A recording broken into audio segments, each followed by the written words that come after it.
Olá, queridos irmãos e irmãs, chegamos ao 9º dia dessa nossa formação bíblica, nesse mês da Bíblia, e hoje eu gostaria de começar com o versículo do Salmo 120, que diz assim: Em minha angústia eu grito ao Senhor e Ele me responde.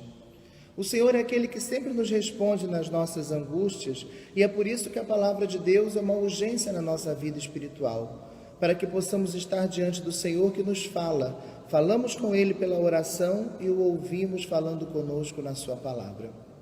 E vamos continuar hoje, então, essa nossa jornada de estudo sobre a palavra de Deus, hoje falando sobre o segundo bloco do qual é composto o Antigo Testamento.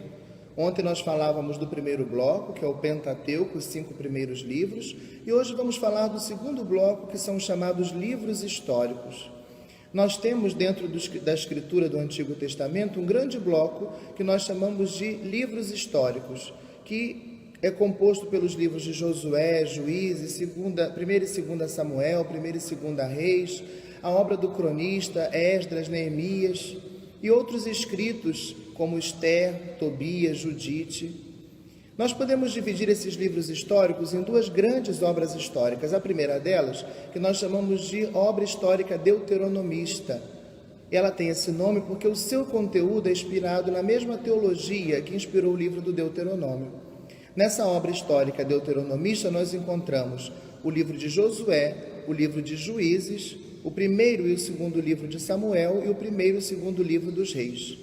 A segunda obra histórica é que nós chamamos de obra histórica do cronista, porque é composta pelos 2 livros das crônicas e pelo livro de Esdras e Neemias.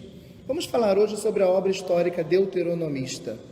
Essa obra histórica deuteronomista remonta muito provavelmente a uma passagem que nós encontramos lá no livro dos Reis, que diz que na época do rei Josias, o templo começou a ser purificado, a ser rearrumado, e ali foi encontrado um rolo que alguns autores acham que seja talvez hoje o núcleo do livro do Deuteronômio, os capítulos 5 a 28. Pois bem, parece que o rei Josias, um rei ótimo na opinião da Sagrada Escritura, porque não só não praticou, mas também expulsou do meio do povo a idolatria, resolveu fazer a reforma religiosa do mundo judaico inspirado pelos princípios do Deuteronômio. E parece que esses mesmos princípios inspiraram uma obra histórica.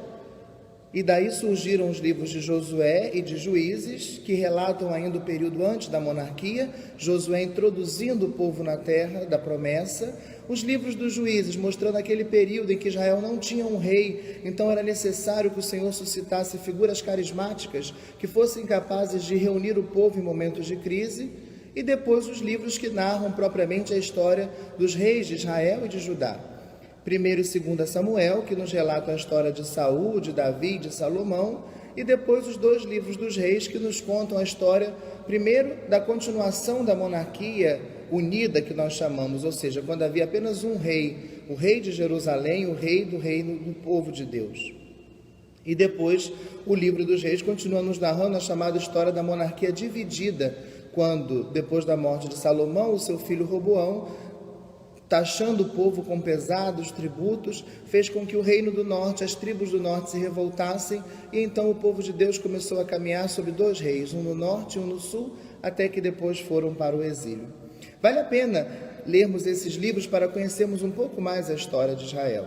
E não somente para conhecermos a história, porque ali nós não vamos encontrar propriamente história como nós encontramos em outros livros, mas vamos encontrar uma história que tem como centro a manifestação de Deus que acompanha o seu povo no decorrer da sua vida e das suas vicissitudes.